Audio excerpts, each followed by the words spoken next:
प्रभु के पवित्र और जीवित नाम में सबको जय मसीह की।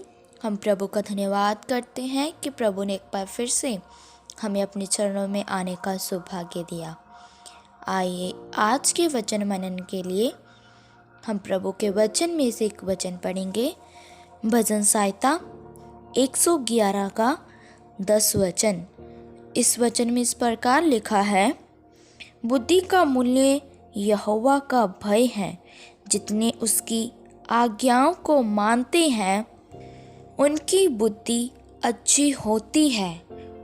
उसकी स्तुति सदा बनी रहेगी। हम इस वचन में देखते हैं कि प्रभु का वचन हमें स्पष्ट रूप में बता रहा है कि बुद्धि का मूल्य यहोवा का भय है। जितने उसकी आज्ञाओं को मानते हैं उनकी बुद्धि अच्छी होती है। इसीलिए अगर हम यहोवा परमेश्वर का अपने जीवन में भय रखते हैं तो उसका मूल्य बुद्धि है। यहोवा का भय रखने से हमें यहोवा परमेश्वर बुद्धि देता है। इसीलिए अगर हमने यहोवा परमेश्वर से बुद्धि प्राप्त करनी है तो हमें यहोवा का भय मानते हुए उसकी आज्ञाओं को मानना पड़ेगा।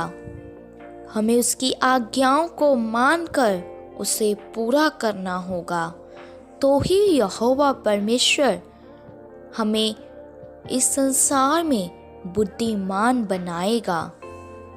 हम इस संसार में बहुत से ऐसे लोगों को देखते हैं जिनके पास यहोवा की बुद्धि नहीं होती, क्योंकि वह यहोवा परमेश्वर का भय नहीं मानते और ना ही वह यहोवा परमेश्वर की आज्ञाओं पर चलते हैं। क्योंकि जो यहोवा की आज्ञाओं को मानते हैं सिर्फ उनकी ही बुद्धि अच्छी होती है।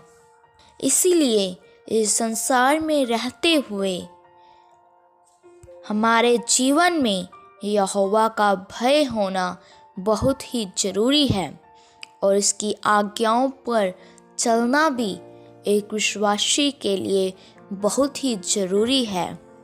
क्योंकि जो यहोवा का भय नहीं मानते और ना यहोवा परमेश्वर की आज्ञाओं को मानते हैं, यहोवा परमेश्वर उन्हें बुद्धि नहीं देता और वह संसार में निर्बुद्धि ही कहलाते हैं।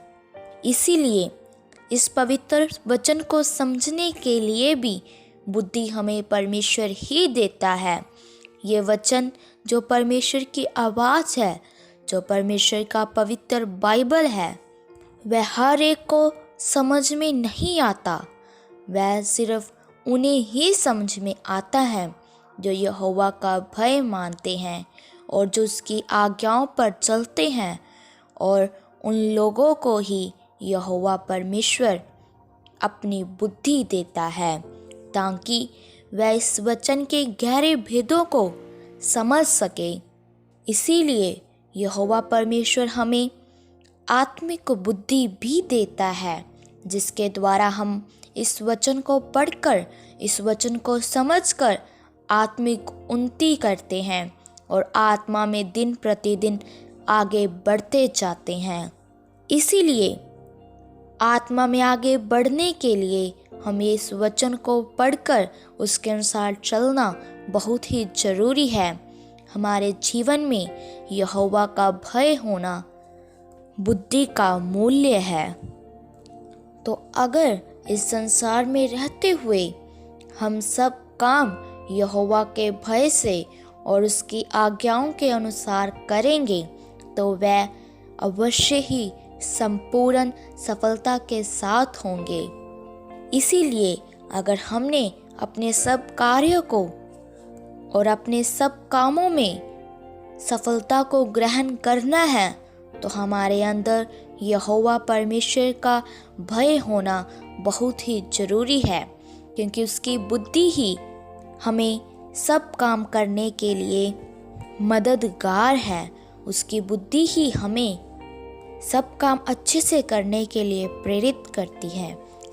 इसीलिए हमने अपने जीवन में यहोवा का भय मानकर उसकी आज्ञाओं पर चलकर बुद्धिमान बनना है। हमने निर्बुद्धियों के समान इस संसार में नहीं चलना जो यहोवा का भय नहीं मानते। हमने यहोवा का भय मानते हुए अच्छी बुद्धि को ग्रहण करना है। सो प्रभु इन वचनों के द्वारा आप सबको आशीष दे। आइए अपनी आंखों को बंद करें, सिरों को झुकाएं, हम प्रार्थना करते हैं। महान सर्वशक्तिमान पिता प्रभु, हम आपका धन्यवाद करते हैं। आपने सुबह के समय में हमें अपने चरणों में आने का सौभाग्य दिया। बहुत सारे लोग आज के दिन को देख न सके, इस संसार को छोड़कर चले गए, लेकिन प्रभु अपनी आराधना के लिए, अपनी प्रार्थना के लिए हमें जीवित रखा। हम आपका धन्यवाद करते हैं। प्रभु आज के शुभ संदेश के लिए आपने एक सुंदर वचन हमें खोल कर दिया कि बुद्धि का मूल्य यहोवा का भय है और जितने उसकी आज्ञाओं को मानते हैं उनकी बुद्धि अच्छी होती है और उनकी स्तुति सदा बनी रहती है। इसलिए मेरे प्रभु, हमें सब काम आपके भय के साथ करने के लिए कृपा दो। इस संसार में रहते हुए हम आपसे डरते और भय के साथ चले प्रभु, और हम भय के साथ आपकी सब आज्ञाओं को मानकर एक बुद्धिमान व्यक्ति बन जाए प्रभु आज का वचन एक के लिए आशीष का कारण बन जाए। जितने भी तेरे जन ये तेरा पवित्र वचन सुने, उनके हृदय में वचन कार्य करने पाए। हम प्रभु यीशु मसीह के नाम से मांगते हैं, आमीन। सबको जय मसीह की। मारानाथा।